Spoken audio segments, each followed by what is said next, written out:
the labyrinth of the sleeping mind beneath the surface of our waking lives. Where logic reigns and time moves in predictable increments, there exists a shadowed realm where the rules dissolve like sand through fingers.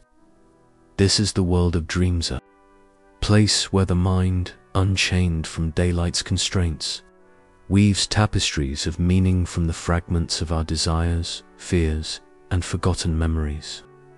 Sigmund Freud, that intrepid cartographer of the unconscious, dared to venture into this labyrinth with dream psychology, a work that does not merely analyze dreams, but unveils them as the royal road to the hidden self. To read Freud on dreams is to step into a dimly lit corridor where every symbol, every disjointed scene, whispers secrets about who we are when no one, not even ourselves, is watching. Dreams have long been regarded as messages from the divine, as echoes of past lives, or as mere neurological static. Freud, however, saw them as something far more intimate. They are the mind's way of speaking in code, a language of disguise and revelation.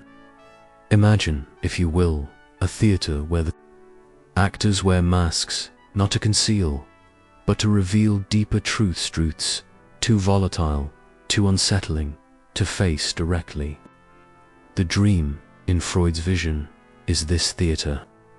It is the playground of the unconscious, where repressed wishes, those exiled thoughts deemed too dangerous for daylight, come out to dance under the moon's pale glow. To approach dream psychology is to approach a mirror, one that does not reflect the face we present to the world, but the one we keep hidden even from ourselves.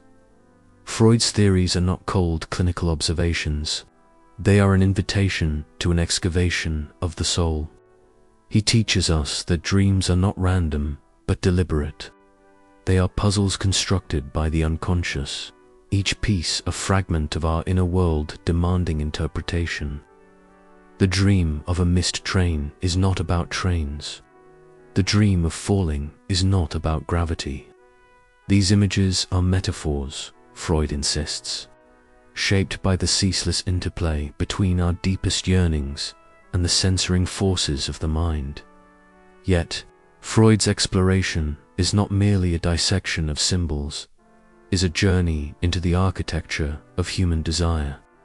He introduces us to the latent and manifest content of dreams, the former being the true, buried meaning, and the latter the distorted narrative we remember upon waking. Between them stands the dream work, the alchemical process that transforms forbidden thoughts into acceptable imagery. Condensation, displacement, symbolism, these are the tools the unconscious wields to cloak its truths in ambiguity. In this way, Freud paints the dream as both a guardian and a betrayer. It protects us from the shock of our own desires, while simultaneously offering clues to their existence. What makes dream psychology so enduring, so magnetic, is its suggestion that we are all strangers to ourselves. The waking self believes it knows its own mind, but Freud whispers otherwise. He tells us that the self is a vast, uncharted continent, with dreams serving as its coded maps. To ignore them is to ignore the very forces that shape our thoughts, our choices, our lives. And so, reading Freud becomes more than an academic exercise. It becomes a kind of psychoanalytic archaeology, where each dream is a relic waiting to be deciphered, each interpretation a step closer to the buried city of the true self. But Freud's vision is not without its shadows.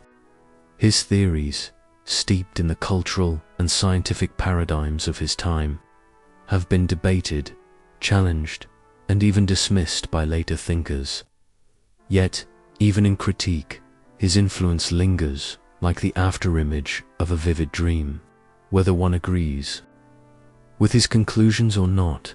His fundamental assertion remains haunting, that the mind is a layered thing, That meaning hides in the seemingly meaningless, and that dreams are not just fleeting nocturnal stories, but fragments of a larger, more mysterious narrative.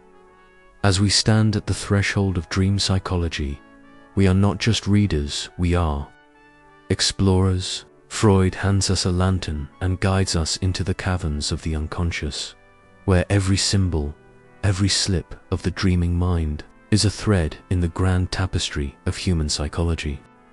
The journey is not always comfortable. It asks us to confront what we have buried, to acknowledge the desires we have disowned, and to see ourselves not as singular, unified beings, but as intricate, often contradictory, mosaics of conscious and unconscious forces. So let us step forward into the world Freud unveils, a world where dreams are not mere curiosities, but keys to the locked chambers of the self. The path is winding, the meanings elusive, but the revelations, should we dare to seek them, are nothing short of transformational. Dream Psychology by Sigmund Freud, a descent into the inner cosmos, in the quiet dark between waking and sleeping, where the world dissolves into shadows and symbols. The mind begins to weave strange tapestries. Here, in this blurred hinterland, Freud set his compass not toward the stars, but inward, toward that obscure galaxy behind the eyes, the unconscious. Dream psychology, Freud's whispered key to that secret kingdom, is more than a book. It is a lantern passed through the hands of time, flickering with the firelight of primal images, myths, memories, and the collective weight of human longing. To read Dream Psychology is to embark on a voyage not along straight lines of logic, but along spirals of mystery, spirals that descend like DNA into the self's labyrinthine core. Freud did not merely catalogue dreams. He proposed that within their apparently nonsensical textures lies a hidden logic, an emotional physics of the soul. As the astronomer gazes at stars to chart the universe, so did Freud gaze at dreams to chart the psychic constellations of the human being. The stars of this inner sky are not composed of gas and gravity, but of desires repressed, memories masked, and truths too volatile for daylight. This was Freud's bold assertion that the unconscious mind is not chaos, but an undiscovered country obeying laws of its own, sacred, symbolic, and often shocking. Dreams, he believed, are not trivial fictions conjured by sleep, but encoded messages from that submerged realm beneath waking life. They are cryptic letters from a forgotten self. The images they present may seem absurd, yet behind their masks of madness lies a rigor that only dream logic can explain. When we dream, we do not merely imagine, we remember something we never knew we had lost. In this way, Freud cast dreaming as a sacred act, a nightly séance with parts of the self too ancient or too dangerous for the daylight hours. But let us not be fooled into thinking.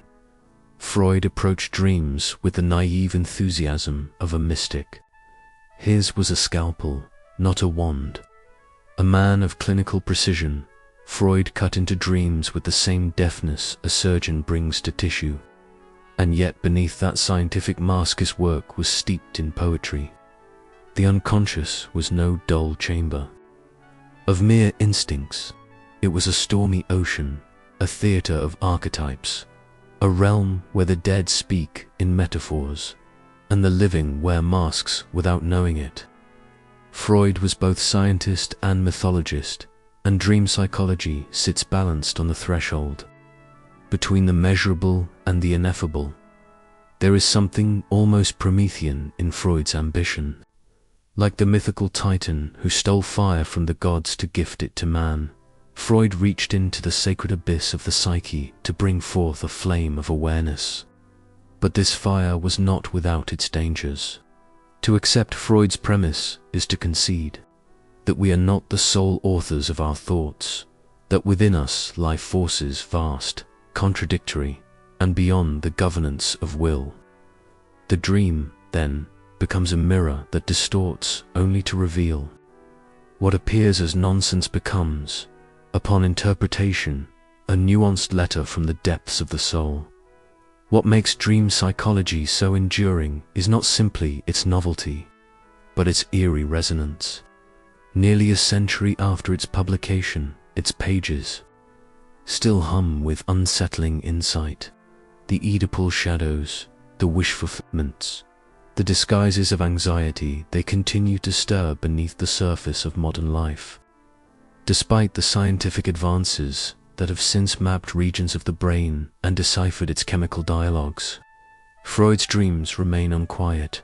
They are not outdated hypotheses. They are psychological poetry symbols whose meaning grows. The longer one listens, consider how time itself fractures in dreams. Linearity dissolves, logic loosens, and the past reawakens in present forms.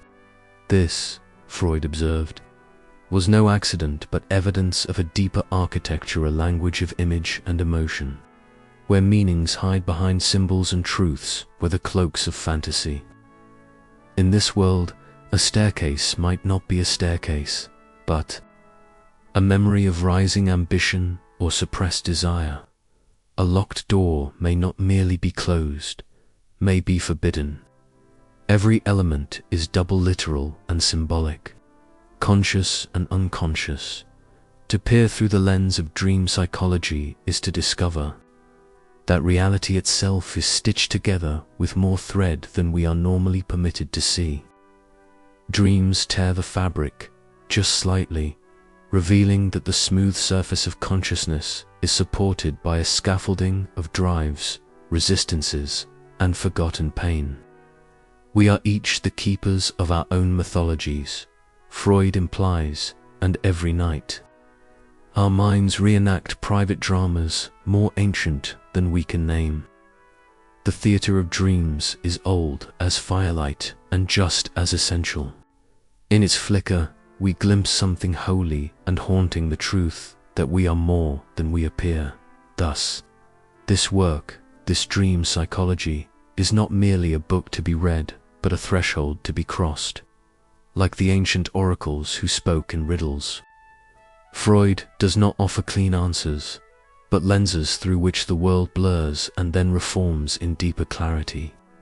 To follow him is to venture into yourself, into the catacombs of memory and instinct, where the conscious mind fears to tread, but the soul has never left. And so we begin.